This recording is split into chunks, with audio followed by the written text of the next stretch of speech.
부르겠습니다. 우리 대한민국 사랑하시면 우리 힘차게 부르겠습니다. 하늘에 정한번 엎어 있습니다.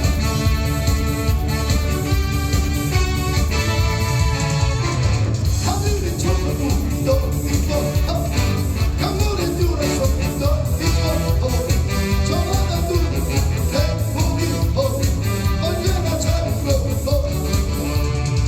뚜렷한 삶에서 이어 볼수록 점이 상관해 우리의 마음속 이상이 끝없이 펼쳐지는 것 원하는 것은 무엇이 받을 수 있고 같이 대한민국 원하는 것은 무엇이 될 수가 있어 그렇죠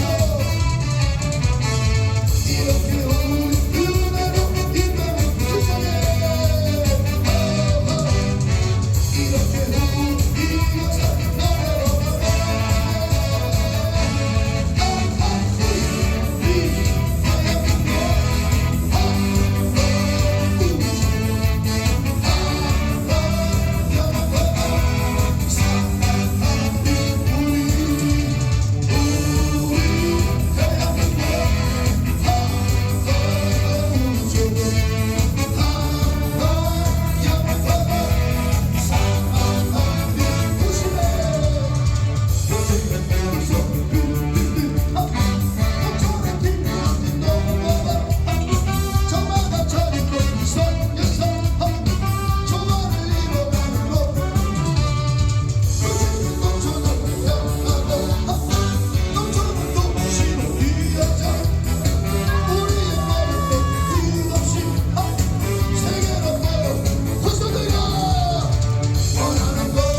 우리 충정과 부르겠습니다. 우리 대한민국 위기에 빠졌는데 여러분들이 희망입니다. 우리 정광 목사님이 모든 것을 다 하나님 앞에 기도하며 역사가 일어날 줄 믿습니다. 우리 다같이 목숨을 내놓고 충정과 부르겠습니다. 하겠습니다. 우리 다같이 일어나서 태극 힘차게 흔들면서 우리 대한민국을 사랑하는 마음으로 충정가를 부르겠습니다. 인생의 목숨은 초로와 같고 조국은 지금 위태롭습니다. 여러분들이 힘이 되어주고 여러분들이 용기가 되어주고 우리 목숨을 다해서 하겠습니다.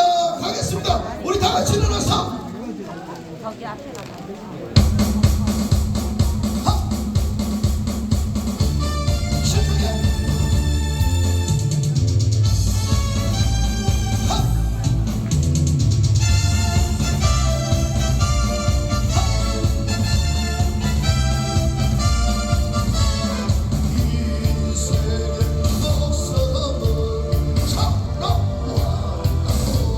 조국의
이야, 어이구, 강화문을 이기고 옮겼다. 이야, 많이 왔습니다. 많이 왔어. 드디어 부산이 일어났습니다. 대한민국은 뒤집어질 거로 봅니다. 자, 지난 3일에 윤석열 대통령이 계엄을 선포하면서 대한민국 곳에 빨갱이가 얼마나 많이 심어져 있는지, 대한민국 군도 항명하고 국정원도 항명하고 정치권도 항명하고, 나라가 정강원 목사님 안 계시면 이 나라는 그날부로 끝장났던 겁니다. 대통령의 명령이 안 먹히는 대한민국, 이걸 오늘 부산서부터 출발해서 이제 이번 토요일날 강화문 강역에 천만이 모여서 정강원 목사님 말씀하신 대로 4.19 어울려혁명 천만 국민혁명으로 완수합시다! 어이구, 아침 식사들 하셨어요? 했는지 안 했는지 9월로 한번 확인을 해보고 본행사를 진행하도록 하겠습니다. 윤석열 대통령이 정강 목사의 말씀 듣고 이 세 놈만 빨리 구속을 시켰으면 이런 날이 없었을 텐데, 요놈들을 내비둬가 지금 문제가 생긴 거예요. 지금부터 한 놈 한 놈 구속을 시키겠습니다. 따라하세요. 이재명을 구속하라! 문재인을 구속하라! 조국을 구속하라! 이제 12일이면 한 놈이 구속되고 아마 내년 1월이면 다 구속이 되리라 봅니다. 그 전에 안 되면 정강원 목사님이 우리 손으로 싹 잡아다 다 감옥에 쳐버립니다. 되겠습니까? 자, 일찍 오시는 고생들 많았습니다. 그러면 12월 10일 부산 지역 긴급 국민대회를 시작하겠습니다. 먼저 식소에 따라서 국민 의례가 있겠습니다. 앞에 계신 우리 자유통일당 당원 여러분, 애국 성도 여러분, 애국 국민 여러분, 모두 일어나셔서 단상의 국기를 향해 주시기 바랍니다. 먼저 국기에 대한 경례가 있겠습니다. 일도 국기에 대한 경례!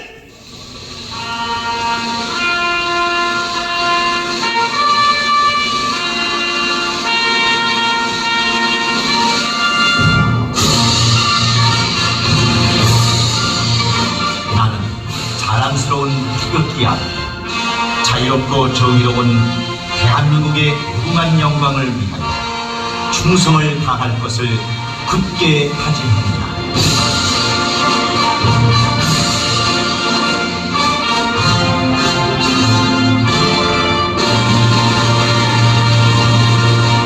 바로 다음은 애국가 제창이 있겠습니다. 애국가는 시간 관계상 4절의 뜻을 1절에 모아서 1절만 크게 부르겠습니다.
이어서 대한민국을 위해 성국 순교하신 분들을 생각하면서 잠시 묵념하는 시간을 갖도록 하겠습니다. 일동 묵념!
바로 모든 자리에 앉아주시기 바랍니다. 자, 오늘 또 서울에서 새벽같이 KTX에 차 타고 부산에 도착했습니다. 오늘 부산을 시작으로 내일 울산, 이제 뭐 대구, 포항, 이제 강화문까지 가는 강행군을 하게 될 텐데, 오늘 오신 분들이 한 사람당 적어도 20명씩만 모시고 서울에 오시면 강화문은 미어 터지게 될 것이라고 확신합니다. 자, 한번 제가 소개할 때마다 우리 같은 박수와 큰 한호를 보내주시면 고맙겠습니다. 먼저 첫 번째 연설을 하실 분입니다. 이분의 예견대로 주사파 전국 좌파들이 지금 대한민국 체제 전복에 나섰습니다. 대한민국의 군인도, 대한민국의 국정원도, 대한민국의 국민의힘도 결코 자유대한민국을 지킬 생각이 없다는 것, 이번 계엄을 통해서 다 드러났습니다. 역시 선지자의 말씀이 옳았습니다. 1천만 조직원이 대한민국을 살릴 수 있는 유일한 힘입니다. 우리 5천만 국민은 영적 지도자의 말씀 아래 똘똘 뭉쳐서 이 기회에 주사파 종북 좌파들의 체제 전복에 맞서야 할 것입니다. 4.19 5.16 혁명에 이어서 1천만 국민혁명을 완수하자는 이분의 명령, 이제 대한민국의 지상가자이자 하나님의 명령이 됐습니다. 5,300만 국민이 깨어나라! 국민혁명의장 4.10 부장선거 진실규명 총괄위원장이시며 한기적 대표장이 되신 김영남 목사님을 긴 박수로 받아주시기 바랍니다.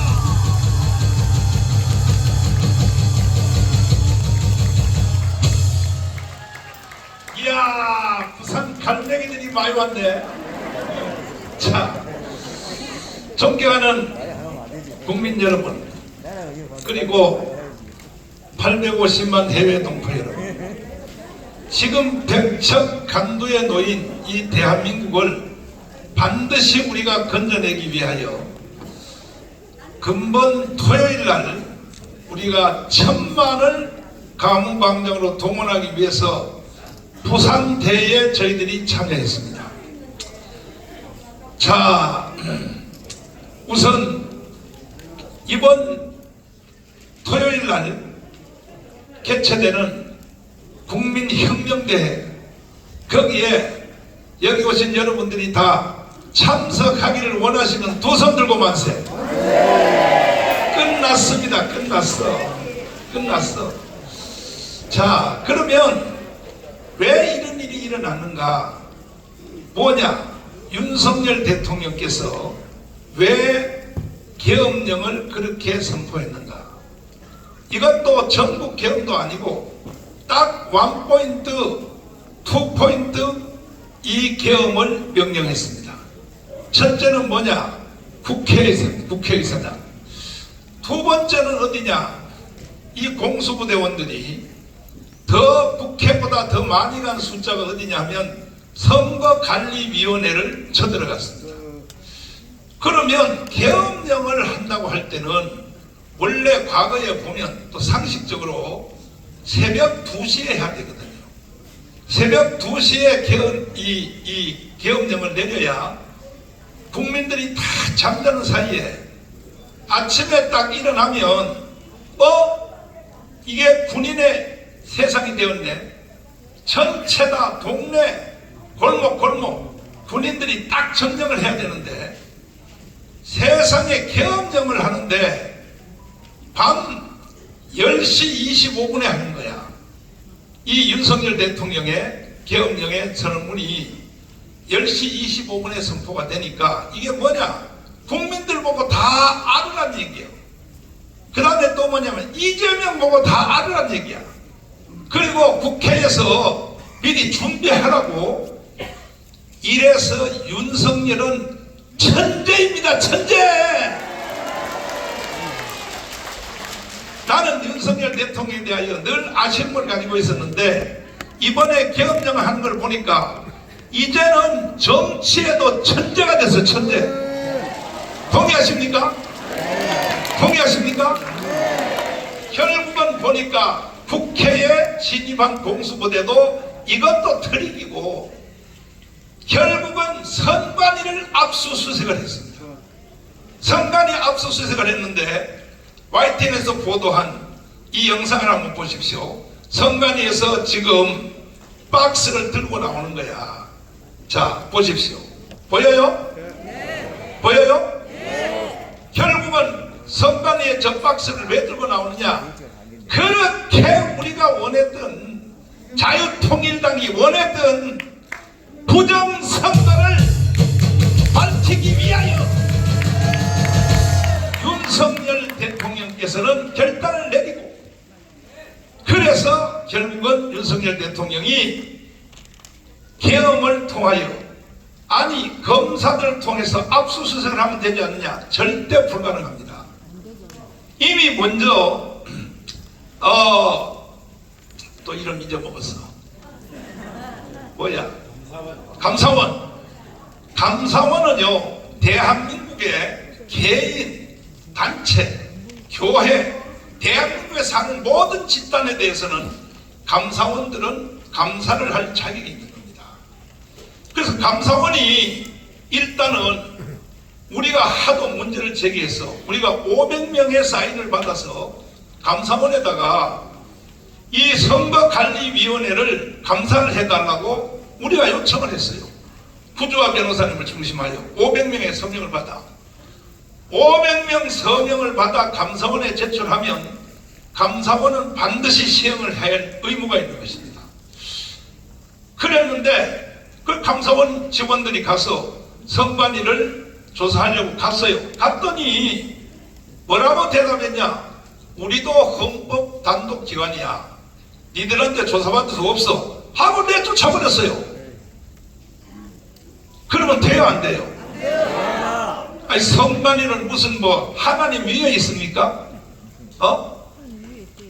그러니까 이것을 윤석열 대통령은 다 알고 있는 거예요. 다 알고. 그러니까 이제는 감사원에 가서 조사를 한다고 해도 선관위가 수용도 안 하고 들어오지도 못하게 하니까 결국은 할 수 있는 방법은 계엄령 하나밖에 없다는 것입니다. 이해되십니까? 그런데 지금 모든 언론들이 종편을 비롯하여 방송 3사, KBS, MBC, SBS를 비롯해서 좌파 유튜브를 비롯하여 전체 지금 언론들이 윤석열에 대하여 사기를 치고 있습니다. 어떻게 사기쳤냐? 계엄령은 실패했다. 그리고 계엄령은 이것은 잘못된 것이다. 계속 그렇게만 합니다. 그러나 윤석열 대통령이 계엄령을 선포할 때에 그 발표한 그 육성의 이 내용은 어떤 언론사 하나도 보도 안 하고 있습니다. 왜?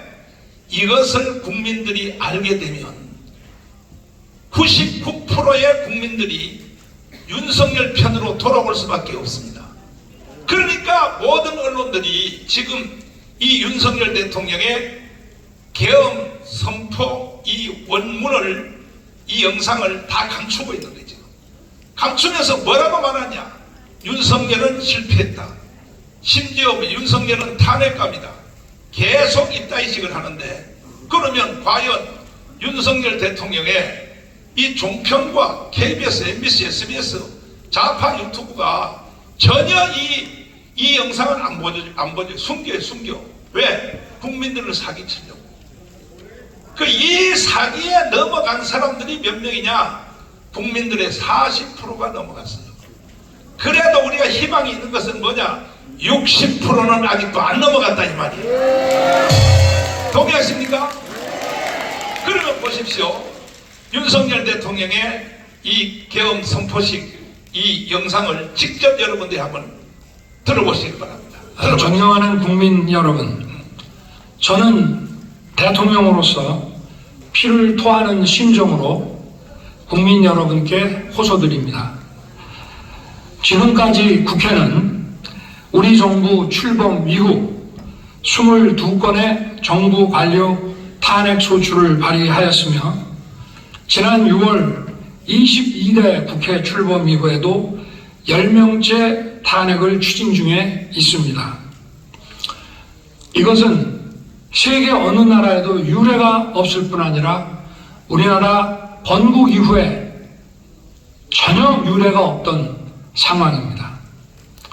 판사를 겁박하고 다수의 검사를 탄핵하는 등 사법 업무를 마비시키고 행안부 장관 탄핵, 방통위원장 탄핵, 감사원장 탄핵, 국방장관 탄핵 시도 등으로 행정부마저 마비시키고 있습니다.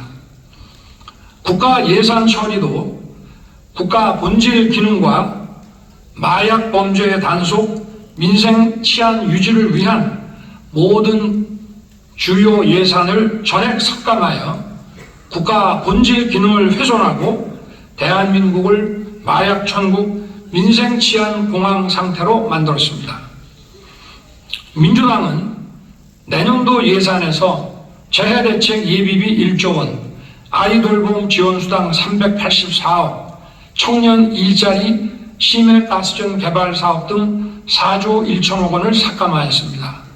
심지어 군 초급 간부 봉급과 수당 인상, 당직 근무비 인상 등 군 간부 처우 개선비조차 제동을 걸었습니다. 이러한 예산 폭거는 한마디로 대한민국 국가 재정을 농락하는 것입니다. 예산까지도 오로지 정쟁의 수단으로 이용하는 이러한 민주당의 입법 독재는 예산 탄핵까지도 서슴지 않았습니다. 국정은 마비되고 국민들의 한숨은 늘어나고 있습니다. 이는 자유 대한민국의 헌정 질서를 짓밟고 헌법과 법에 의해 세워진 정당한 국가기관을 교란시키는 것으로서 내란을 획책하는 명백한 반국가 행위입니다. 국민의 삶은 안중에도 없고 오로지 탄핵과 특검, 야당 대표의 방탄으로 국정이 마비 상태에 있습니다.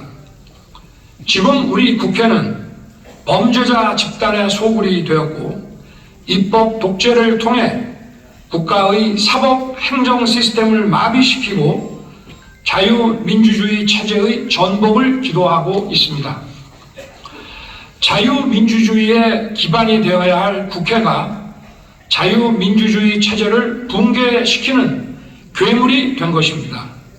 지금 대한민국은 당장 무너져도 이상하지 않을 정도의 풍전등화의 운명에 처해 있습니다. 친애하는 국민 여러분, 저는 북한 공산 세력의 위협으로부터 자유 대한민국을 수호하고 우리 국민의 자유와 행복을 약탈하고 있는 파렴치한 종북 반국가 세력들을 일거에 척결하고 자유 헌정 질서를 지키기 위해 비상계엄을 선포합니다. 저는 이 비상계엄을 통해 망국의 나락으로 떨어지고 있는 자유 대한민국을 재건하고 지켜낼 것입니다. 이를 위해 저는 지금까지 폐악질을 일삼은 망국의 원흉 반국가 세력을 반드시 척결하겠습니다. 이는 체제 전복을 노리는 반국가 세력의 준동으로부터 국민의 자유와 안전 그리고 국가 지속 가능성을 보장하며 미래 세대에게 제대로 된 나라를 물려주기 위한 불가피한 조치입니다. 저는 가능한 한 빠른 시간 내에 반국가 세력을 척결하고 국가를 정상화시키겠습니다. 개헌 선포로 인해 자유 대한민국 헌법 가치를 믿고 따라주신 선량한 국민들께 다소의 불편이 있겠습니다마는 이러한 불편을 최소화하는 데 주력할 것입니다. 이와 같은 조치는 자유 대한민국의 영속성을 위해 부득이한 것이며 대한민국이 국제사회에서 책임과 기여를 다한다는 대외 정책 기조에는 아무런 변함이 없습니다. 대통령으로서 국민 여러분께 간곡히 호소드립니다.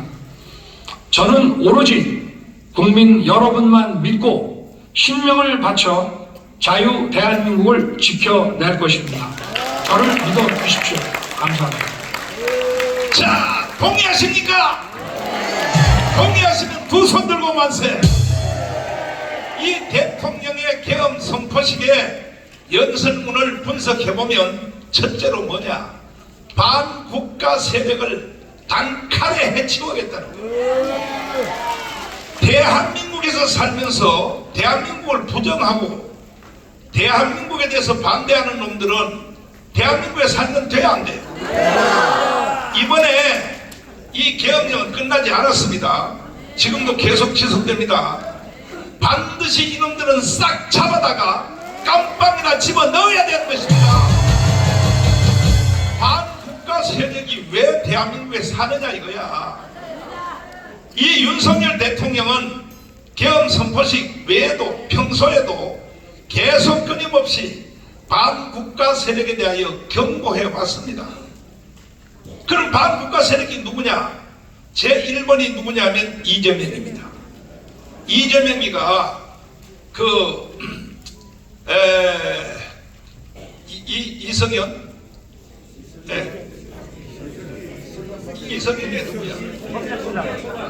이성현하고 이놈이 지금 선동하는 이걸 한번 직접 한번 들어보세요. 과연 누가 반국가 세력인지 한번 들어보십시오. 자칫 잘못하면 그런 생각이 이게 어느 단계에서가 멈추지 않으면 계속 확대될 수밖에 없고요. 계속 증폭되고 그리고 마지막에는 내전 상태로 갈 수밖에 없다 이렇게 돼요. 자, 마지막에는 내전 상태로 갈 수밖에 없다. 이게 일개 당 대표가 내전 상태란 말을 하면 돼요, 안 돼? 결국 이것은 뭐냐 연결시켜 보면 광주 사태 같은 사건을 광화문에서 새로 일으키겠다고 하는 이게 바로 암호입니다. 암호. 내전 상태로 가겠다. 그러면 그래서 그때부터 이재명 이놈이 지금 5번째 했는데 첫 번째는 남대문 앞에서 서울역 앞에서 선동하는 연설을 했어요.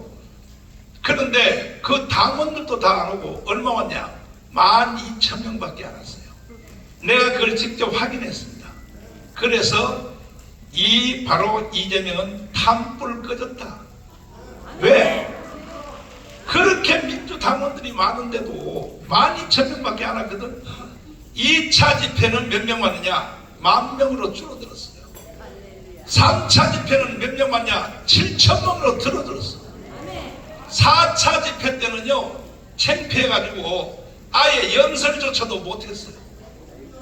그래서 이재명 이놈은 이미 벌써 징역형을 선고받았고 이제 2심에 이제 올라가는데, 이러니까 이재명의 운명은 이미 끝난 걸 알고 지가 살 길은 뭐냐, 광화문을 내전으로 몰고 가서 광주 사태 같은 사건을 혼돈의 대한민국으로 몰고 가서 일으켜서 그 틈을 타고 윤석열 대통령을 끌어내리고 자기가 결국 대통령을 하겠다 하는 이 바로 신호탄이 내전으로 몰고 가겠다 이따 이 뜻을 하는 겁니다. 아니 이거는 국민을 무시해도, 아니 여러분과 제가 그렇게 어리석어요? 속아요? 아니 이재명이 내전에 참여할 것입니까? 이재명을 빨리 체포하여 깜방에 집어넣어야 되는 것입니다. 이것을 윤석열 대통령은 다 듣고 있었어요. 다 듣고 있으니까 결국은 정상적인 검찰이 압수수색하거나 수사를 해서는 도저히 불가능해요. 그래서 초강수인 대통령만이 행사할 수 있는 최고의 권세, 계엄령으로 이 모든 반국가 세력을 처단한 것입니다. 동의하십니까? 그 다음에 두 번째 문장을 보면은 윤석열 대통령이 천거한 모든 인사들, 국가의 지도자들을 다 탄핵으로, 세상에 좀 전에 말한 감사원 원장이요 지금 현재 탄핵 상태에 들어갔습니다. 벌써 그리고 장관, 국방부 장관도 탄핵한다 그러고 이게 무조건 다 탄핵한다. 그래서 윤석열 대통령의 계엄령의 이 선포의 문장을 분석을 해보면 이것은 도저히 계엄령이 아니고는 잡을 수가 없다는 것이죠. 아까 뭐라고 말했습니까? 세계에 이런 유사한 예가 없었다. 건국 후에 오늘 같은 이런 위기가 없었다고 말하지 않습니까? 그러므로 대통령으로서는 계엄을 하지 아니하면 오히려 윤석열 대통령은요 직무유기가 됩니다. 직무유기. 그럼에도 불구하고 모든 언론들이 윤석열 계엄은 잘못했다. 심지어 어디까지 지금 진행되느냐. 세상에 한동훈 쪽에 속한 이 검사들이 윤석열 대통령을요 뭐라 그러냐 고발을 해서 출입국 관리 아니 윤석열 대통령이 외국으로 도망갈 사람이요? 출입국 관리를 시켰고 그리고 윤석열 대통령을 지금 사법 처리하여 다시 박근혜처럼 탄핵시키려고 지금 들어갔습니다. 국민이여 일어나라. 박근혜 대통령이 사기로 탄핵을 당할 때 그때는 광화문이 없었어. 그래서 우리가 속수무책으로 당했지만 지금은 1천만 때문에 광화문이 존재합니다. 그러므로 절대로 윤석열 대통령에 대해서는 손댈 수가 없습니다. 지금 특별히 이 당 대표가 되어 있는 한동훈 이놈이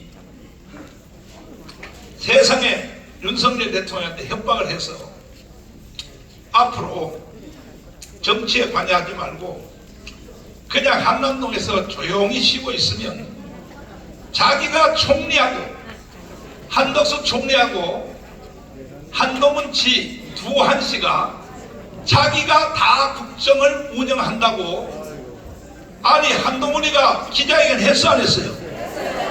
했어 안 했어요? 그랬더니 이재명이가 그 말을 듣고 한동훈이 보고 이것이 국정농단이라는 거예요. 국정농단. 기가 막힌 세상이 이루어졌습니다. 그래서 지금은 우리는 한동훈 이놈하고 이재명 이 두 놈 때문에 대한민국이 지금 위기에 처했기 때문에 반드시 우리는 이겨내야 될 것입니다. 윤석열 대통령이 계엄령을 선포하면 사실은 전국에 다 계엄을 해야 되는데 예를 들어서 전방사단 중에서 예비사단 이거 다 동원해야 되고 수색에 있는 30사단 다 동원해야 되고 공수부대도 일개 대대를 동원하는 게 어디 있습니까? 그게 계엄령입니까? 공수부대요. 황 장군님 어디 가셨어요? 공수부대가 몇 개나 있어요? 전체 전국에 네? 열 몇 개라고 이렇게 또 암호를 또 이게 또 비밀 누설이니까 내가 까버릴 거예요. 13개 13개 공수부대를 다 동원을 해야 계엄이 될 거 아닙니까? 근데 하나도 안 했어요. 하나도 안 하고 공수부대 중에서 1개 대대만 동원했고 그 중에서 표적지가 국회를 터는 척 하면서 공수부대원들이요 세상에 국회를 봉쇄하라고 파송된 공수부대가 저 뒷문을 열고 국회의원들 보고 들어가라고 했어요. 들어가라고. 이게 계엄령입니까? 결국은 목적지는 딱 한 곳이었습니다. 과천에 있는 선거관리위원회를 이것을 털으려고. 그래서 윤석열이는 천재다 이게 천재. 우리가 그동안에 4월 10일 총선 이후로 우리 자유통일당을 중심으로 우리 애국 우파들은 끊임없이 주장하기를 뭐라 그랬냐. 부정선거를 조사해달라. 했어 안 했어요? 했어요 안 했어? 끊임없이 우리는 주장했고 왜냐하면은 부정선거가 확실한 것은 왜 그러냐. 자 이제 담임이 만든 영상을 한번 들어봐 주십시오. 이거는요, 장인 목사님이 부산에 직접 와서 수도 없이 들어줬지만 다시 한번 들어보세요. 부정선거가 있었나 없었냐. 부산에 어느 지역에는 빵표야, 빵표. 아니, 이렇게 여기 부산에 많은 사람들이 왔는데 빵표 나오는 지역이 있을 수 있어요?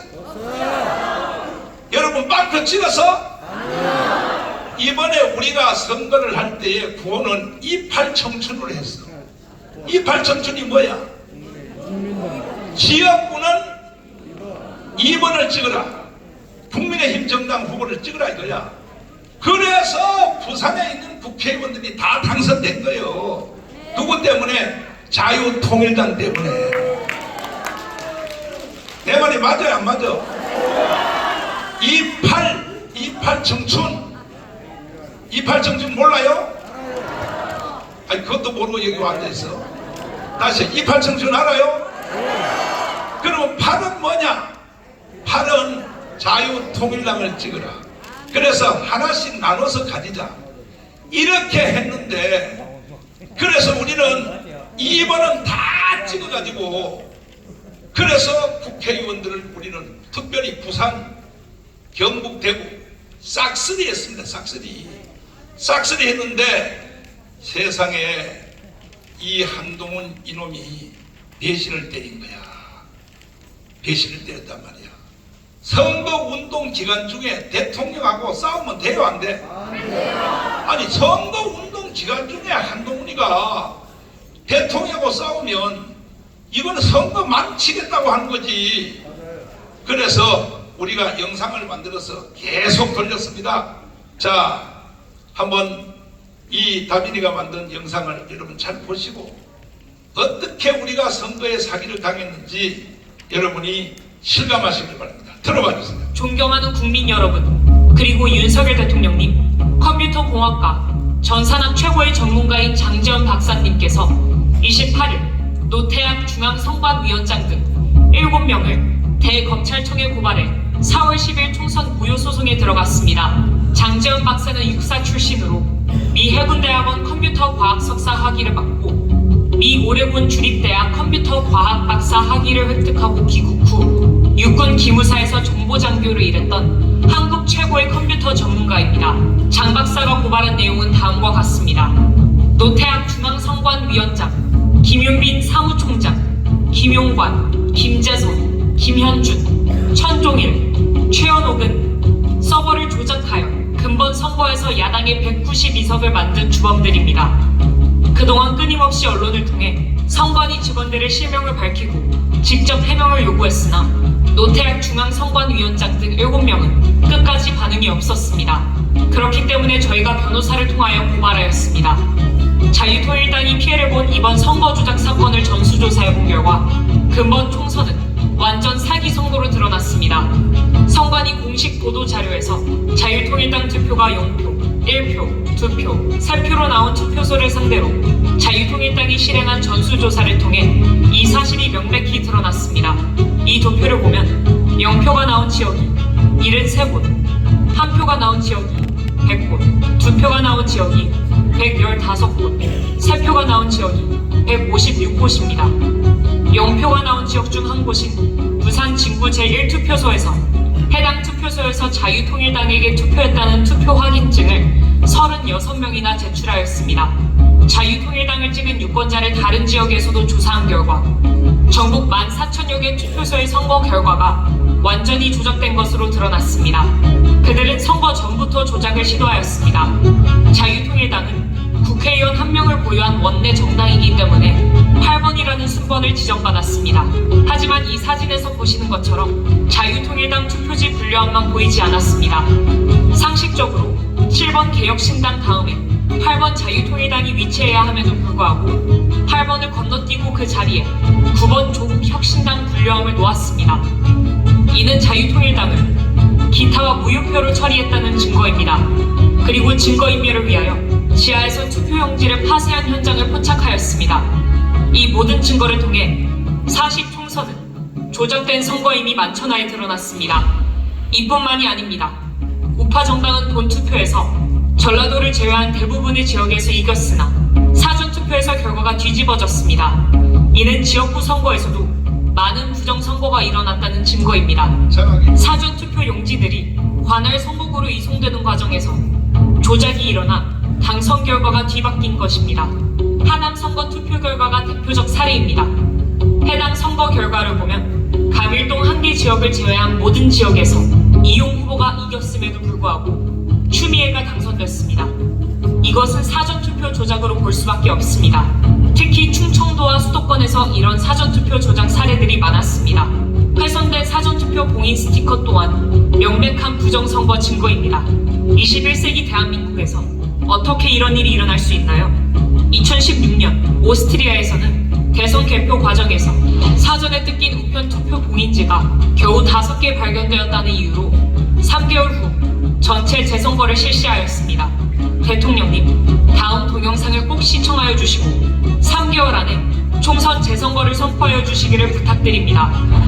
다음 동영상은 인천 남동구 개표소에서 실제 일어난 일입니다. 여기 보시면 여기 지금 빠지려고 하거든요. 이게 요거를 빼가지고 그냥 밑에만 바꾸면 끝나는 거예요. 밑에만 바꾸면. 자, 지금도 약간 빠져있죠? 투표를 종료하고 양쪽에 빗장을 하고 봉인을 합니다.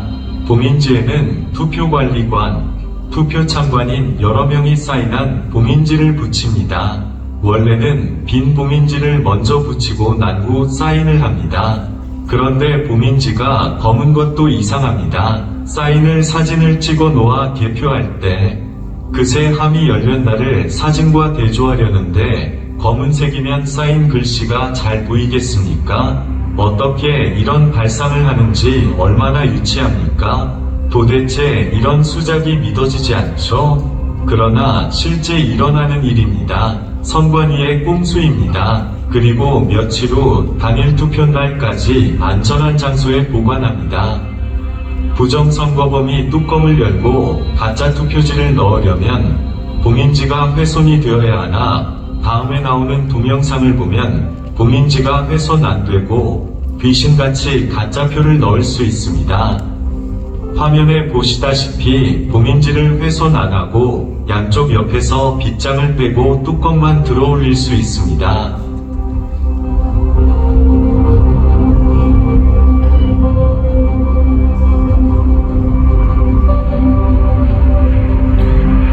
그리고 가짜표를 마음대로 넣을 수 있습니다. 뚜껑 닫고 원래대로 빗장을 걸면 감쪽 같습니다.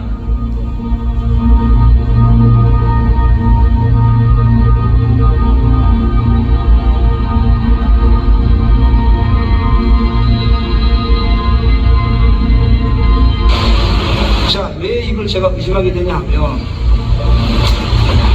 지금 그 사전투표, 관내 투표를 제가 확인해 보니까 90%가 조국신당 더불어당이에요. 현장에서 사람들이 발견 못한 이유는 정상적으로 봉인지를 떼고 빗장을 뺐기 때문에 의심들을 안 한 것입니다. 그야말로 마술입니다. 가히 부정선거범들은 프로 중에서도 프로 마술사입니다. 기상천외합니다. 이러니 온 국민이 속아 넘어갈 수밖에 없습니다. 이런 부정선거를 기획한 머리만 좋은 한 놈에게 5천만 국민의 민주주의가 통째로 말살이 되니 가히 세계 역사에 남을 일입니다. 그러나 이게 뭐 어렵습니까? 세계적인 발명품인 김치와 한글과 활자인 쇠술, 세계 최초 직지심경을 만든 IT 최선진국인 대한민국 국민을 우습게 보고 발각이 안 되리라 생각한 것이 헛똑똑이입니다.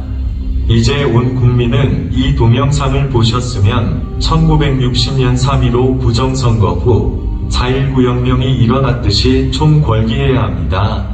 시청해주셔서 감사합니다. 우리는 이 불의에 대응하기 위해 부산, 대구, 대전, 광주, 전주, 강원 지역을 순회하면서 부정선거 규탄대회를 진행하였습니다. 그리고 마침내 6월 6일 광화문에서 부정선거 세력과 맞짱뜨려 합니다. 이 집회는 4.19, 5.16 혁명을 이어가는 세 번째 혁명이 될 것입니다. 이미 광화문에는 목숨을 던질 준비가 된 1000명의 순국 결사대가 조직되었습니다. 저는 50년간 목회를 한 목사의 양심으로 이러한 시대적 사기를 진행한 이재명, 조국, 문재인을 결코 용서할 수 없습니다. 문재인이 저를 처리하기 위하여 3번 감옥에 가두었고 현재까지도 좌파단체를 통해 고소 고발하며 저를 제거하려 합니다. 하지만 저는 절대로 굴복할 수 없습니다. 반드시 광화문이 대한민국을 바로 세울 것입니다. 정광훈 목사 드림. 만세! 그러니까 물어보겠습니다. 윤석열 대통령이 이 영상을 봤을까요? 안 봤을까요? 안 봤으면요 대통령이 아니지. 왜 우리가 끊임없이 사회수석을 불러서 내 담당이 사회수석이요. 나는 윤석열 대통령을요 한 번도 만난 적이 없어요. 그 초상집에 아버님이 돌아가셨을 때 그때 내가 가서 10초 하면 악수했어요. 그때도 내가 가고 싶어 간 게 아니고 그 대통령의 친구인 그 석동현 변호사님한테 아침에 전화를 했어요.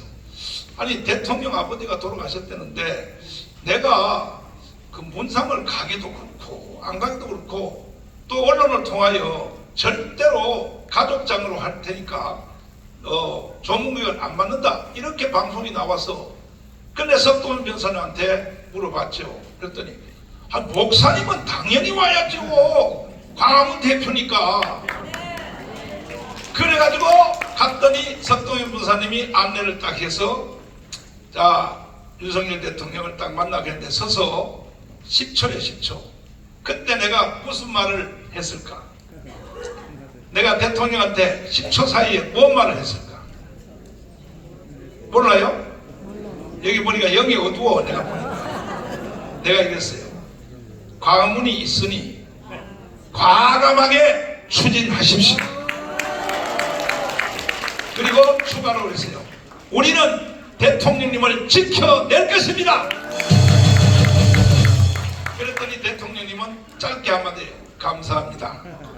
김건희 여사님하고 둘이 감사합니다. 이걸로 끝이요. 그 후로는 제가 한 번도 만나본 적도 없고 통화한 적도 없어요. 없는데 윤석열이가 왜 정치 천재냐 하면 우리가 만든 이 영상을 다 봤다는 거야. 그래서 이번에 공수부대가 여의도에 간 사람은 270명밖에 안 갔고 저 성만이를 털로는 300명이 갔어.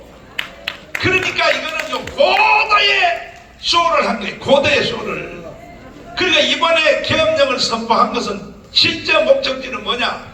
성간이를 털으려고 그러는 거예요. 그런데 많은 사람들이 이렇게 말해요. 성간이 털로 들어가서나 실패했다. 박스에 저 가지고 나온 것도 빈 박스다. 이렇게 말하거든요. 여러분 잘 들어보세요. 이게요. 국가 이 정보기관 국정원이라는 게 만만치 않습니다. 작년 11월 달에 북한이 우리나라의 선거를 북한의 해킹이 가지고 논다는 걸 알고 국정원에서 7번 선관위를 털었어요. 국정원에서 털었습니다.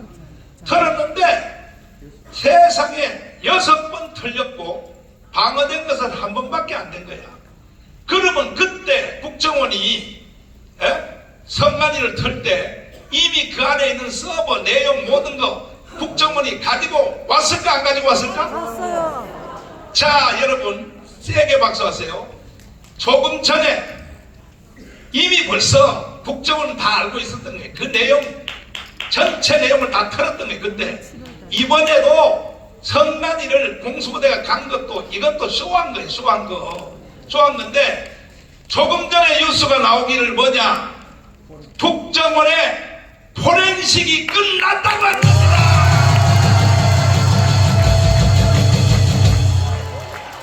자, 이 분야에 면도칼, 내가 별명을 면도칼로 지었어요. 차진 목사님이 목숨 걸고 부정선거를 밝혀냈는데 장인 목사님을 모시겠습니다.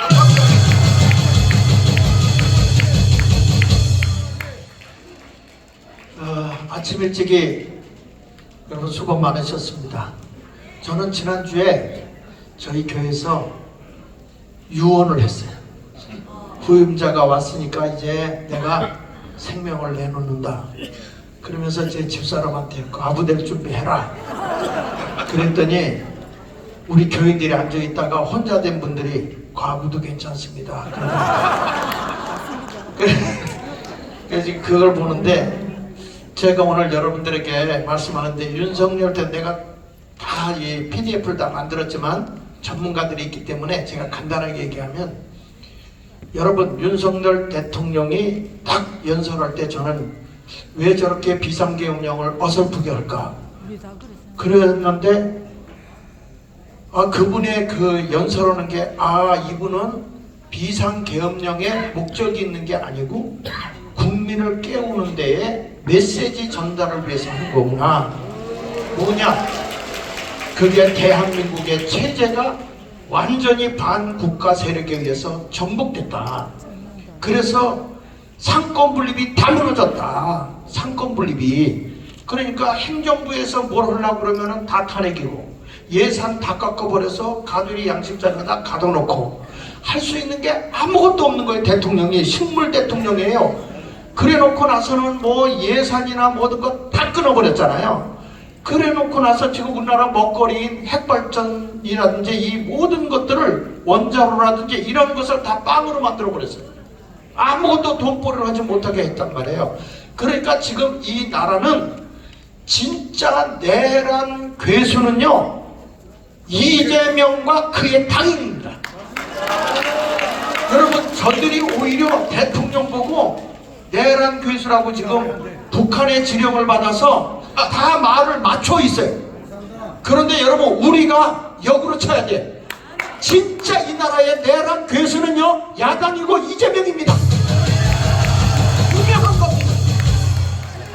지금 우리나라의 상권분립 다 무너졌어요. 사법부 다 협박하고 사법부 다 무너뜨렸어요. 그러니까 여러분 이런 것을 생각해 보면 얼마나 기맥힐 노릇입니까? 그러니까 이런 것을 보면서 보면 22명을 그 탄핵 발의를 했잖아요. 이번 국회 전에. 그리고 이번에 12명을 탄핵했잖아요. 이번 국회 때. 이건 뭐냐면 행정부 마비시켜 놓은 거잖아요. 아무것도 못하게 한 거잖아요. 그리고 자기들 마음대로 하잖아요. 그리고 모든 예산도 자기들 마음대로 다 휘둘러 버렸잖아요. 그러면 대한민국 이거 이제는 우리나라 상권분립 무너진 거 아닙니까? 끝난 거 아닙니까? 그러면 이 나라가 상권분립이 무너진 나라라고 한다면 공산국가 아니에요? 자유민주주의가 무너진 거 아닙니까? 그러면 이게 비상계엄 아닙니까? 비상시국 아니냐고요. 이런 메시지를 대통령이 던져줬으면 국민이 깨어일어나야 될 거 아닙니까? 이런 걸 깨우쳐주고 이런 메시지를 던졌으면 대한민국의 청년들은 무슨 귀를 갖고 있는 거야 도대체? 대한민국의 교회들은 무엇을 보고 있는 거냐 이 말이에요. 일어나야죠. 이번에 1000만이 광화문에 모여서 따라서 한번 합시다. 광장을 지배하는 자가 정치를 지배하고 국가를 지배한다. 그 사람이 누구예요? 이재명이야? 정강훈 목사님? 이상한 이상한 사람들이 여기 와 있어. 정신 바싹 차려요. 지금 눈 뜨고 고백했는데 지금 광장을 누가 장악했어요? 그러니까 지금 윤석열 대통령도 어디 보고 있는 거냐? 광장을 보고 있는 거예요. 광화문을 보고 있는 거라고. 저분이 생명을 던진 거라고요. 지금 공산주의에 완전히 정복되어 있는 바로 이 진지전을 구축하고 지금 기동전으로 뛰쳐나오고 있는 이 나라에 지금 메시지를 던져준 걸 알고 우리가 일어나야 되는 거예요. 여러분 우리 솔직한 얘기로 왜 한동훈이가 저렇게 펄펄 뛰는지 아십니까? 그래도 그동안에 비상계엄을 선포할 때는 조용히 했어요. 그런데 부정선거 털었다 이거 하는 순간에 저렇게 길길이 뜁니다. 기가 막혀. 왜 그런지 아십니까? 이번에 국민의힘 당대표 뽑을 때 그 개표를 어디다 위임했죠? 중앙선관위. 선관위에다 위임했습니다. 선관위에 위임했는데 선관위에서 나온 거 보니까 이 대수의 법칙에 의해서 부정선거의 수치만큼 그대로 나왔어요. 사기야. 62.84%를 한동훈이가 얻었어요. 나머지 36%. 그러니까 33대 66점 되는 이 숫자는 부정선거의 대수법칙에 전산에서 정확하게 나오는 법칙이에요, 이게. 그렇다면 저는 국민의힘 대표, 당대표 뽑는 것도 부정투표였다, 이렇게 보는 거예요. 그러니까 자기들 목이 나가니까 저렇게 난리치는 거예요. 일어나야 됩니다, 여러분. 이번에 광장으로 다 나와야 할 줄로 압니다. 예? 자, 여기서 내란 수계 거기 좀 띄워주세요. 다시 한번 내가 요거 보면서 목사님 조금만 내 선거로 가기 전에 이 윤석열 대통령의 메시지는 목사님이 다 했기 때문에 앞에서부터 다 해야 되는데, 그냥 지금 열불이 나가지고 쭉 넘겨줘서 저 이재명이 사진 나오는데 거기 쭉 내렸어요. 더 넘겨. 여기. 자, 여기 보세요. 자, 여기 제가 이렇게 썼어요. 이제는 윤 대통령이 내란 수계라고 저들이 외치고 있는데, 내란 수계란 국가적 반란의 주동자를 의미하는 겁니다. 국가적 반란의 주동자를 얘기할 때 내란 수계예요. 그런데 내란 수계라고 되려면 내란적 혐의가 있어야 되고 폭동을 일으켜야 되는데 그거 한 일 없어요, 대통령은. 그리고 내란 수계를 처벌된 사례도 군사 쿠데타를 통해서 했다고 그래서 전두환 때만 있었어요. 그런데 이번에 보니까 상권분리 체제를 파기한 게 이재명이에요. 그리고 민심, 언론, 왜곡을 다 해가지고 선동정치를 지금 하고 있잖아요. 아까 보여준 대로. 그러면 이 나라의 내란을 조작하고 있는 자가 누굽니까? 맞습니다. 그러면 이 나라의 내란의 괴수가 누구냐 이거예요. 내란의 수괴범이 누구라고요? 그 사람과 그의 당 야당들이라고. 그런데 이 나라의 사법부가 말이야 웃기잖아요. 대통령에게 지금 뭐라고요? 웃기는 짓들 하고 앉았어요. 이제는요 광화문의 시민 혁명밖에 없어요. 국민이 저렇게 어수룩하게 법치를 한다면 국민이 깨닫고 그 길로 걸어가야 되는 것입니다. 보십시오. 넘겨서 보세요. 넘겨보면 여기 사건분리 다 무너뜨렸습니다. 그래서 이제는 언론도 다 병들었습니다. 이제는 여러분이 NGO 단체도 우리나라 몇 개가 있는지 아세요? 15,458개의 NGO 단체가 있어요. 이 NGO 단체가 15,458개 중에 좌파가 13,000개입니다. 지금 나라의 하부 조직까지 완전히 대한민국의 체제는요 적화됐어요. 적화됐어. 국민이 이걸 못 깨우니까 지금 안타까운 거죠. 넘겨서 보시겠습니다. 그래서 민주당과 이재명 그리고 좌익세력들은 탄핵 대신 질서 있는 퇴진을 지금 외치고 있거든요. 퇴진하라. 그 퇴진 뒤에 뭐 하려고? 탄핵시키려고요. 그 밑에 보세요. 탄핵은 현재 막을 수 있지만 이게 이제 검찰과 언론으로 직무정지 시켜놓고 탄핵으로 몰고 가기 위한 하나의 방법이거든요. 근데 요거를 한동훈과 언론들은 약속이나 한 것처럼 지금 짜고 치고 있다고요. 이런 것을 우리가 보면서 우리가 이걸 알고 선방으로 가는데 절대 내란 수계는 지금의 대통령이 아니고 이재명 야당입니다. 우리는 그것으로 하나로 몰고 가야 합니다. 분명하기 때문에 그렇습니다. 그래서 여기 보십시오. 범법자 이재명이야말로 내란 수계로 직무정지 및 영모죄로 처벌해야 된다. 이 사람은 유죄입니다. 자, 이러해서 쭉 넘어가서 그런데 저는 깜짝 놀란 게 있어요. 이런 메시지를 하다가 깜짝 놀란 게 여러분 국회에다가 온 국민이 눈이 가 있었어요. 텔레비고 뭐고 다 국회에 가 있었어요. 그런데 선거관리위원회 뒤질 줄을 누가 알았어요? 기자들도 몰랐어요. 어떤 누구도 몰랐어요. 이야, 이게 윤석열 대통령의 천재입니다. 이거 천재. 그리고 김용현 이 이분이 지금 대한민국을 위해서 생명을 내놓은 사람이야, 이 사람이. 그렇지 않습니까? 자, 이래서 거기 넘겨서 보시면, 자, 넘겨 부정선거에 대해서 핵심. 계엄군의 선관위 진입 아무도 몰랐다. 왜 그럴까요? 윤 대통령의 부정선거 자료 확보를 위해서 고도의 전략을 쓴 거예요. 근데 여기서 파악을 해보니까 이렇습니다. 윤 대통령의 선관위에 과천청사와 관악청사 선거 연수원 등에 나눠서 들어간 계엄군이 297명이고요. 거기에 경찰도 들어갔고 전문가가 들어갔습니다. 그리고 이미 이거 조사하기 전에요, 내규로 조사할 수 있도록 법을 다 군법으로 할 수 있도록 다 만들어놨어요. 이것을 다 할 수 있도록 벌써 내규로 다 만들어놨어요. 윤석열 대통령은 우리 얘기를 다 듣고 있었어요. 듣고 있었어. 시간에 대해서 설명해. 시간에 대해서 선관위 진입한 시간이 대통령이 연설한 시간과 거의 동일했어요. 연설을 하는 순간 1분 사이에 뛰어들어갔고 거기 완전히 정복하는데 6분 걸렸어요. 6분. 그런데 국회에 들어가는 데는요 1시간 넘게 뒤에 들어갔어요. 그렇지. 국회는. 그런데 선거관리위원회는 딱 발언하는 순간에 벌써 들어갔고 그 안을 장악하는데 완전히 장악하는데 6분 걸렸어요. 그렇다면 이 윤석열 대통령은 이미 딴 데 있었던 거예요. 이 나라의 부정선거를 없애야 되겠다. 가짜 국회의원들을 잡아내야겠다. 저들이요 가짜로 국회에 들어간 것이 다 이제 드러나게 생겼는데 저들이 조용히 당할 것 같아요? 안 당하죠? 근데 지금 언론이나 모든 데서 보면 이 부정선거에 대해서 한마디로 지금 말해요. 자꾸 내란 수계로 몰고 가고 있잖아요. 그런데 지금 이분이 이번에 일으킨 비상계엄은 어디에다 초점을 뒀어요? 어디입니까? 부정선거입니다. 여러분 우리나라는 대의민주주의입니다.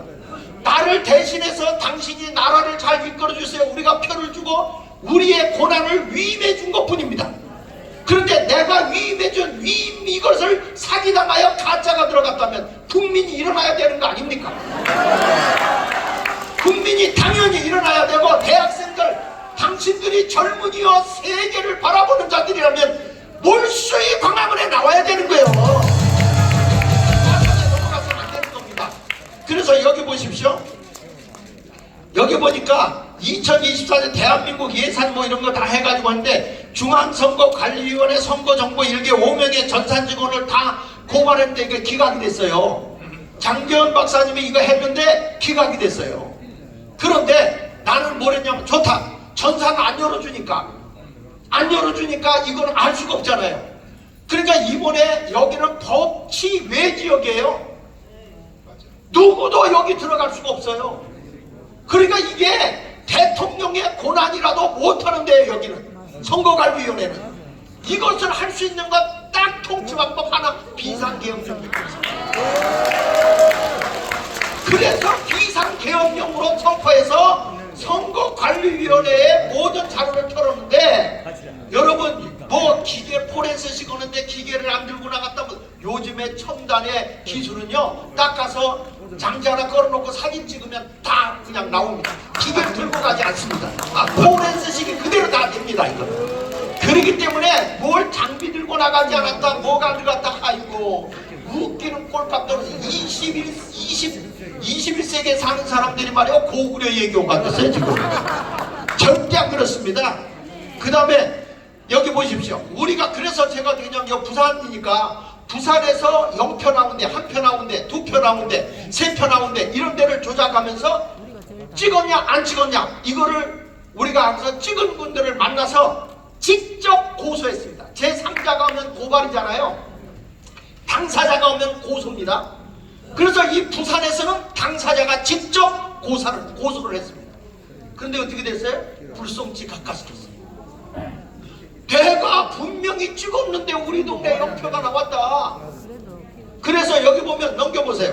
이분들이 보면은 어떤 일이 벌어졌냐면 아니 나중에 보면 자기 당비도 내고 당원이고 자유통일당 그렇지. 당원이고 당비고 그거 아까 나중에 보면 그거 좀 띄워주십시오. 부정선거가 명백하다. 여러분 여기 보면 금정구 여기서 10표. 그러니까 이게 사람들이 겁이 나서 안 하는데도 그래도 와서 자진 신고한 사람들이야. 넘겨주세요. 지금 사실 확인서를 다 띄었어요. 그래서 여기서 신분증 가서 확인하고 당일날 가서 투표했다는 당일 투표 확인증 이것까지 받아놓고 그 다음에 자기가 썼다는 사실 확인서 본인이 썼고 그 다음에 당직증명서 자유통일당단 당원입니다. 그리고 또 넘겨서 보면 여기 투표 확인증까지 다 받고 또 넘겨서 보시면 나는 당비 낸 것까지도 넘겨서 보시면 자 쭉 넘겨보면 당비 낸 것까지도 다 저렇게 나와요. 당비 냈다. 그러면 여러분 당비 내고 당원이고 그것도 그냥 잠깐이 아니라 오랫동안 몇 년 동안 그러면 어디 가서 찍었겠어요? 자유통일당 찍었겠습니까? 무효표 찍었겠습니까? 그래서 일부러 그분이 어떤 분이 아주 젊고 똑똑해요. 조성수 씨 오셨나? 어디? 일로 와봐 일로 와봐.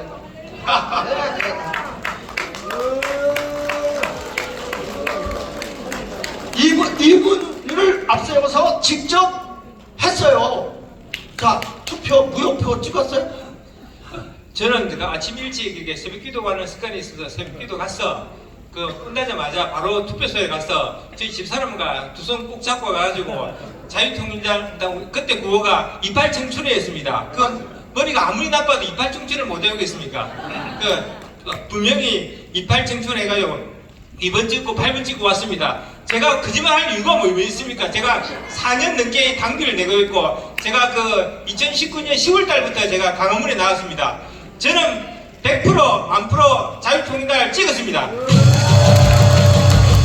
여러분 이렇게 확신하고 가서 경찰서 가서 진술까지 다 하셨잖아요. 그렇죠? 조서까지 다 꾸미고 변호사까지 붙여서 다 가서 했어요.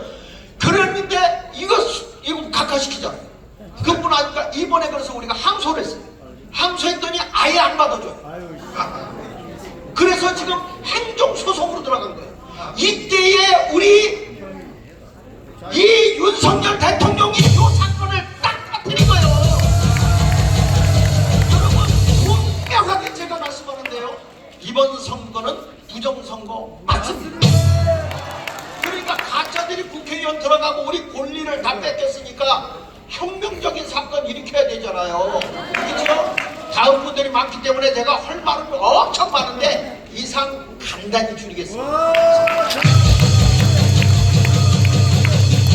자, 국민이여 일어나라! 이 한국에 부정선거가 있다는 것을 트럼프가 감을 잡고 4월 10일에 총선을 했잖아요. 4월 10일 했는데 7월 달에 트럼프가 한국에 조사단 팀을 보냈어요. 트럼프가. 왜? 자기가 당해봤거든. 자기가 연이어서 대통령을 반드시 할 수 있었는데 이게 부정선거 때문에 자기가 이번에는 떨어졌단 말이야. 그러니까 한국에도 틀림없이 북한과 중국이 조작할 것이다 하고 트럼프가 대한민국의 선거조사팀을 트럼프가 보냈다니까. 그러니까 이제 우리는 이렇게 적반하장으로 오히려 이재명과 민주당이 이 윤석열 대통령을 내란 선동 혐의로 지금 구속시키려고 체포하려고 하고 있습니다. 그래서 이것이 왜 불가능한가에 대하여 헌법학자 제1호인 김학성 교수님을 모시겠습니다. 들어보시면 윤석열은 체포도 할 수 없고 처벌도 할 수 없다는 것을 우리 김학성 교수님 통하여 반드시 알게 될 것입니다.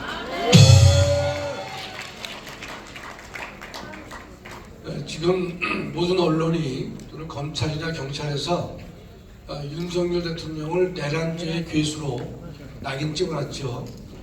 두 번째는 비상계엄을 선포한 날 한동훈이는 비상계엄이 위헌위법이다 이런 말을 하고 있는데 상당수 대부분의 언론들이 여기에 동조하고 있는 것인데 과연 이번에 윤석열 대통령의 비상계엄 선포 행위가 위헌인지 그 다음에 이번에 행한 것이 내란죄에 해당하는지 간단히 좀 살펴보도록 하겠습니다. 제가 갖고 있는 결론은 제목에 나와 있지만 내란은 없었고 비상경은 통치행위이기 때문에 사법부의 판단을 해서는 안 될 것이다. 이런 주제인데요. 좀 간단히 보겠습니다. 여러분 이게 크게 어렵지가 않아요. 우리 형법상 내란죄는 그 87조에 나와 있는데 국토의 참절 또는 국헌문란을 목적으로 폭동하는 죄. 여러분 여기서 국토의 참절은 잊어버리시고요.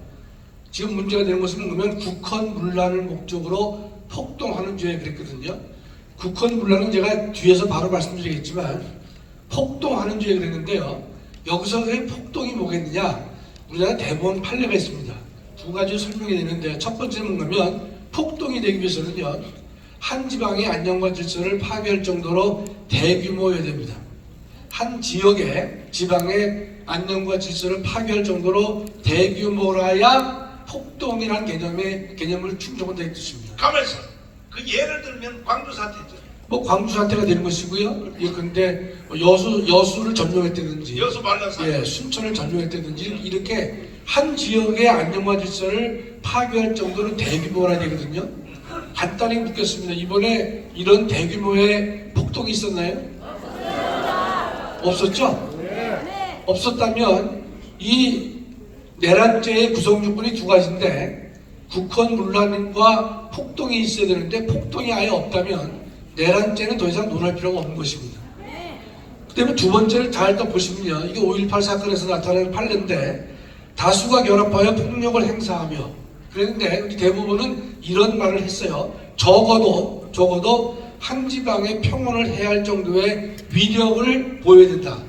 적어도 한 지방의 평온을 해할 정도의 위력이 있어야 폭동이 된다고 얘기를 했어요. 제가 개인적으로 말씀드리는 것이 아니라 우리나라 대법원 판례에 나와 있는 것을 알려드리는 것이에요. 그럼 이번에 적어도 여의도를 중심으로 해서 영등포 전체가 평온을 해야 할 정도의 위력이 있었습니까? 전무했습니다. 따라서 폭동이 없었기 때문에 내란죄의 구성 요건을 충족할 수가 절대로 없는 것입니다. 그러나 하나 더 보겠습니다. 계속 국헌문란을 떠들고 있는 것인데 국헌문란의 개념에 속하는지도 보겠습니다. 그러면 이 내란죄는 워낙 중대한 범죄이기 때문에 여기서 말하는 국헌문란이 뭐겠는가? 학자들마다 해석이 분분할 수 있기 때문에 우리 형법은 정확하게 국헌문란이 무엇인지를 규정하고 있습니다. 2호를 보시면 헌법에 의해 설치된 국가기관을 강압에 의하여 전법 또는 그 권능 행사를 불가능하게 한다 그랬거든요. 이것이 이제 국헌문란이 되는 것인데 여러분 제가 한번 여쭤볼게요. 지금 이번에 계엄에 의해서 국회와 중앙선관위를 계엄군이 진입을 했는데 이번에 국회를 국가기관을 강압에 의해서 전복한 적이 있나요? 없습니다. 전복하지 않았잖아요. 그렇죠? 그 다음에 권능 행사를 불가능하게 했나요? 국회의원 190명이 모여가지고 계엄해제 요구를 의결할 정도로 국회는 상당히 평온했다 이 뜻입니다. 그렇다면 국헌문란도 해당하지 않고 폭동도 없었다면 당연히 내란죄는 성립할 수 없다고 봐야 되는데 적어도 검찰이나 경찰의 핵심 간부들은 이 내용을 알고 있음에도 불구하고 전혀 모른 척해서 무조건 내란죄로 밀어붙이는 것이고 대통령을 내란죄의 괴수다라고 이렇게 하고 있는 것이죠. 정말 이건 빨갱이 적법이 할 수가 없는 것인데 가슴을 치지 않을 수 없는 것입니다. 다음이요.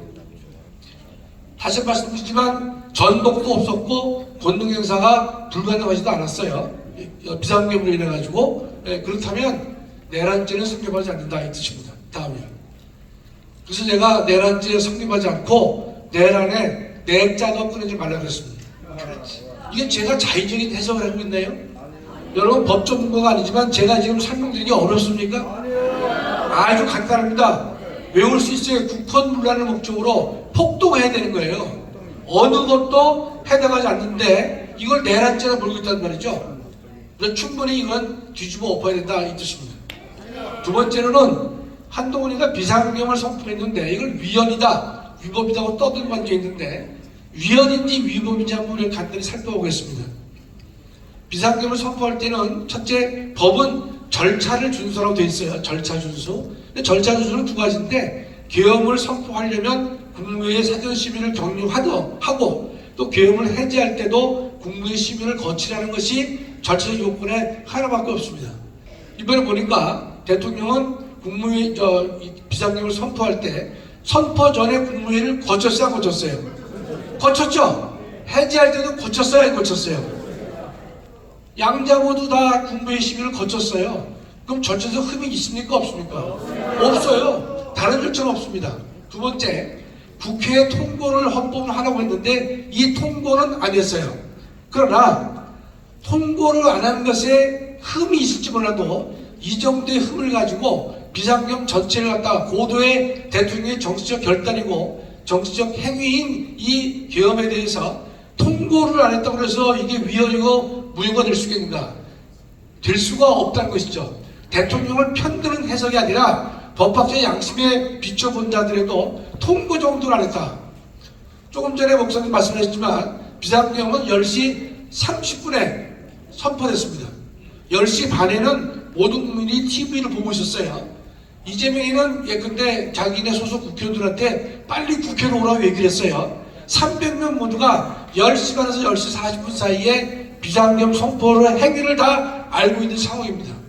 그렇다면 통보를 해서 국회로 하여금 이러한 액션을 취하게 하라고 하는 것이 헌법의 명령인 것인데 이미 300명 모두에게 사실상의 언론을 통해서 통지가 된 상태라면 이와 같은 조그만 하자는 당연히 치유됐다라고 봐도 지나친 해석이 아닌 것입니다. 결국 이것은 위헌에 사용될 수 없단 말이죠. 세 번째가 중요한 것인데 실체적 요건이죠. 전시사면 기타에 준하는 국가 비상사태에서 비상계엄을 할 수밖에 없는데 국민의 반반의 의견이 갈릴 수 있어요. 과연 지금이 사면에 준하는 국가 비상사태로 볼 수 있겠는가? 아니라고 보는 사람도 반 정도 될 것이고 대통령의 연설문을 들어보면 피를 토하는 심정인 것이고 대한민국 지금 국가로서 존재하는 것이 이상할 정도로 풍전등화에 놓여있다는 것이 대통령의 고백인 것입니다. 그 고백을 믿는 또 다수의 국민들은 야, 이 국가 비상사태라고 볼 수도 있지 않겠는가. 그러나 또 반대를 보면 아, 이게 조문상 이게 사면해 준다는 국가 비상사태가 아니라고 할 수 있어요.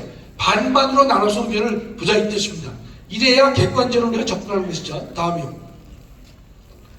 상황 요건에 대한 적부 판단이라고 했는데 이 상황 요건은 뭔가 하면 조금 전에 본 전시냐 사면이냐 기타 국가 비상사태인가 아닌가의 판단, 이걸 상황 요건에 대한 판단이라고 하는 거예요. 이 판단은 해당하느냐 안 하느냐 문제는요, 대통령의 고유권한입니다. 고유권한이 말은 무슨 말이냐면 이 비상계엄은 국회의장은 발동할 수 없어요. 대법원장도 발동할 수 없어요. 누구도 발동할 수 없습니다. 누구만의 고유권한이냐? 대통령만이 할 수 있는 권한이에요.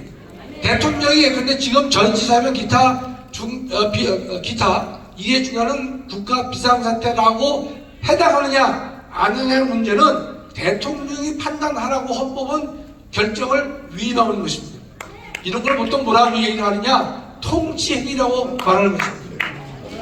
그러니까 통치행위의 헌법적 개념을 제가 설명드려요. 고도의 정치적 성격을 지닌 국가작용으로서 사법부가 그 옳고 그름을 판단할 수 없는 행위예요. 예를 들어서 대한민국의 모든 국가 행위는요 반드시 적법 여부를 사법부가 판단하고 있습니다. 다 해요 오라요. 그러나 뒤에 보겠지만 일정한 국가 행위는요 사법부의 일개 판사가 옳고 그름을 판단하기에는 적절치 않은 행위가 존재한다는 것이 대한민국 국가뿐만 아니라 전 세계 모든 국가에도 당연히 적용되고 있는 것입니다. 예를 들어 보겠습니다. 뒷장이요. 국가원수가 특정한 나라의 국가를 승인했습니다. 특정한 나라의 정부를 승인했어요. 사면을 해요. 선전포고를 해요. 해외 파병을 해요. 계엄 선포를 해요. 이런 등등의 문제는요. 그 판단이나 절차에 있어서 흠이 있을 수도 있고 없을 수도 있어요. 그러나 이런 문제를 가지고 일개 사법부가 옳고 그름을 판단해서는 안 되는 고도의 정치적 결정, 정치적 결단이라고 하는 것이 바로 헌법상 통치행위가 되는 것입니다. 이 통치행위에 해당하면요 사법부 판단을 면제받을 수 있는 것이에요. 이와 같은 대통령의 통치행위는 어떤 지위에서 하는 것이냐? 대통령은 두 가지 지위가 있는데 하나는 국회의장과 이 대법원장과 동렬에 속하는 행정부 수반의 지위를 가지고 있어요. 그러나 대통령은 또 다른 지위가 있는데 국회의장과 사법부의 대법원장을 뛰어넘는 한 국가의 대표로서 지위를 갖는 사람이 누구냐? 대통령이거든요. 이 대통령을 뭐라 하느냐? 국가 원수로서의 지위다 이렇게 말하고 있는 것입니다. 그렇다면 이 통치행위는 삼보 요인 중에 하나로서의 대통령이 한 것이 아니라 한 국가를 대표하는 국가 원수로서 행한 행위일 경우에는 사법부가 적극 관여해서는 안 될 것이다. 그래서 우리 헌재 판례를 제가 소개했죠. 세척지를 보면 대통령의 결단은 존중되어 오는 것이다. 과거 노무현 대통령 때 이라크 파병을 했어요. 이라크 파병에 대해서 옳다 그러자 시비가 붙었습니다. 헌법재판소까지 갔어요. 갔을 때 뭐라느냐? 대통령이 국군에 대한 해외 파병은 고도의 정치적 판단에 해당하는 것이기 때문에 사법부가 판단을 자제해 옳다. 이게 통치행위의 본질이에요. 그렇다면 지금 77조에서 많은 사람들이 비상계엄령 요건에 된다 안 되다가 의견이 갈릴 수 있겠지만 국가 원수의 지위에서 지금 이런 방법이 아니고서는 평상적인 법치주의 방법으로서는 해결할 수 없는 상황이라고 대통령이 판단을 해서 피 끓는 심정으로 대한민국을 구하기 위한 구국행위를 가지고 내란이라든지 잘못 내란죄의 수괴라고 명명한 것은 절대로 한 글자도 동의할 수가 없는 것입니다.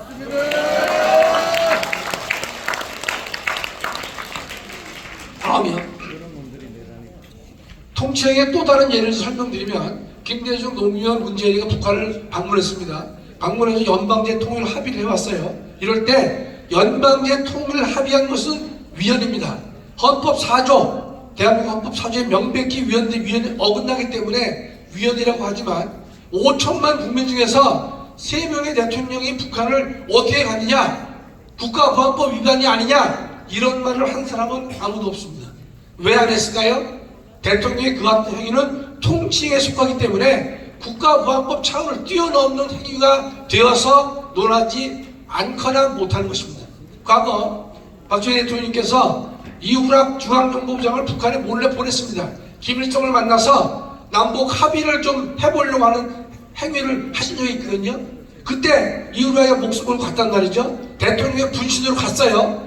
갔다 왔지만 북한을 다녀왔을 때 반공법이나 국가보안법 위반이라고 말한 사람은 대한민국에 5천만 중에서 단 한 명도 없었던 뜻입니다. 바로 이것을 뭐라 하느냐? 통치행위라고 하는 것이고 이 통치행위는 사법부의 판단에서 배제된다. 이런 의미가 되는 것입니다. 다음이요.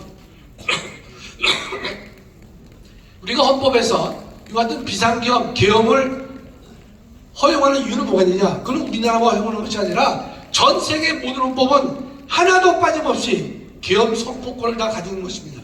이 계엄은 어떠한 한계 상황이냐, 어떠한 어려움이냐, 힘과 자유가 극한적으로 대립하는 것입니다.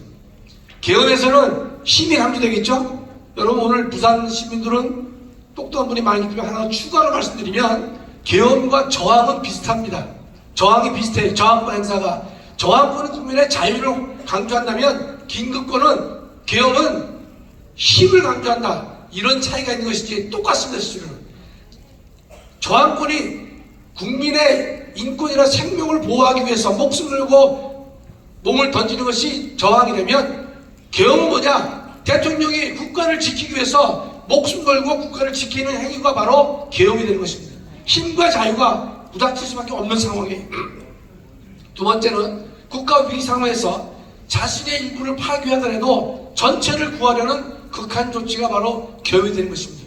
병원에서 수술하는데 의사가 얘기를 해요. 왼쪽 다리를 자르지 않으면 당신 죽는다. 어떡합니까? 다리를 잘라요? 못 잘라요? 자를 수밖에 없죠. 생명을 구하기 위해서. 그렇다면 일정한 권한이 제한되고 자유가 제한될 수 있다 하더라도 자신의 일부를 파괴해서 하더라도 전체를 구하려는 조치가 바로 계엄이라는 본질을 우리가 정확하게 이해해야 된다는 뜻입니다. 셋째로 영원한 자유를 위해서 잠시 일부의 자유를 포기하는 그런 것을 용인하는 게 뭐냐? 그게 바로 계엄이라는 뜻이에요. 이와 같은 계엄에 왜 정당화되느냐? 다음이요. 이 같은 개혁은요, 평상시에 법치주의 절차, 방법, 조직 가지고서는 국가의 위기를 극복할 수 없는 상황이 도래할 수 있다는 것을 예견할 수 있단 말이죠. 그렇기 때문에 모든 헌법은 그런 상황이 도래했을 때는 계엄에 의해서, 극단적인 조치에 의해서 그 나라를 구제해야 될 것이다. 이렇게 할 수밖에 없는 것이에요. 여러분, 사람이 물에 빠지면 모든 수단을 강구해서라도 살아가야 되겠죠. 그렇죠? 그럴 때 어떻게 합니까? 구하는 사람은 빠진 사람의 머리를 먼저 때려요. 기절시켜요. 그래야 끄집어낼 수 있어요. 그럴 때 머리 때리는 행위를 폭행이라고 보면 됩니까? 그게 폭행입니까? 살리기 위해서 때렸단 말이죠. 그런 현상이 우리의 계엄이 되는 것이에요. 국가가 멸망 앞에서는요, 어떠한 조치도 취할 수가 있어야 된다 이 뜻입니다. 제가 우리 부산 시민을 위해서 한 장 더 준비했는데, 우선 잠깐 물 좀 마시겠습니다. 별로 안 줘가지고. 내 거야. 네. 강사 차별이 너무 심해. 물론 뭐 합리적 차별이죠. 지금 목사님이 토요일 날 우리 다 천만 나오자고 말씀하시잖아요. 왜 그렇게 했어요? 첫째 줄, 대한민국의 국가기관은, 특히 검찰, 경찰은요, 이성을 상실했어요. 이성을 상실했습니다. 지금 예컨대 대통령을 출국 금지시키고 있어요. 대통령을 체포 구금하려고 하는 일들이 벌어지고 있단 말이죠. 제가 조금 전에 보니까 국민의힘에서 대통령을 하다가 내년 3월이나 4월에 그만두게 하겠다는 거예요. 그래서 2개월 지나서 대통령을 다시 뽑겠다는 거예요. 이런 미친놈들 같으라고. 그게 될 얘기입니까, 그게? 두 번째, 국가기관이 이성을 상실했지만 언론기관은 타락했습니다. 지식인은 양심을 저버렸어요. 목회자들은 정교분리 뒤에서 숨고 침묵하고 있단 말이죠. 훌륭한 목사님도 많이 계세요, 대한민국에. 그래서 저는 한번 묻고 싶어요. 대한민국 목회자들한테 정말 진정 하나님의 음성을 듣는 분인지, 하나님의 말씀을 뜻을 묻기도 하는지 저는 심히 의심이 들지 않을 수가 없다는 것입니다. 이런 상황에서 대한민국을 구하기 위해서 어떻게 자기가 어떤 태도를 취해야 되는지 하나님 앞에서 바로 서야 되지 않겠냐, 이런 뜻입니다. 그렇다면 우리가 기다리는 것은요, 우리밖에 없어요. 우리밖에. 주권자의 국민이 일어서서 정의를 바로 세워야 됩니다. 부산은 워낙 큰 도시라서 한 장 더 준비했어요. 뒷장에. 대한민국은 피투성이 된 상태에서 버려진 아이와 같습니다. 피투성이 된 상태에서 버려진 아이란 말이죠. 여러분, 지금의 돌아가는 뉴스를 보십시오. 이 피투성이 아닙니까? 그렇다면 우리가 구국의 마음으로 행해진 계엄이 내란죄 괴수가 되어버렸어요. 대통령을 출국 금지하는 초유의 사태가 발생했죠. 경찰, 검찰, 공수처가 서로 경쟁하듯이 자신을 내세우는 것이고, 수사기능을 자처하면서 싸움박질하고 있단 말이죠. 대통령보다는 일개 정당 대표가 좌지우지하는 헌법적 근거 없이, 이게 대한민국의 피투성이 아닙니까? 그런 대한민국은 이미 피투성이가 된 상태라고 본 것이에요. 마지막, 다음이요. 하나님께서는 에스겔에게 피투성이가 되더라도 살아야 된다고 2번이나 에스겔서에서 말씀하신 바가 있는 것입니다. 피투성이가 되더라도 주님을 바라보라 말이죠. 살아야 된다 2번이나 하신다면, 우리는 주님만 바라보며 나가야 될 것이고, 우리는 어떻게 행동할 것이냐, 광화문에 모여서 우리의 존재, 우리의 마음, 우리의 결기, 우리의 각오를 한 마음으로 보여주지 않으면 이 피투성이 된 대한민국을 살릴 수 없다고 믿고 있는 것입니다. 천만이 모여서 정의를 외친다면 사탄의 세력은 반드시 무너질 것이라고 확신하고 있습니다. 감사합니다.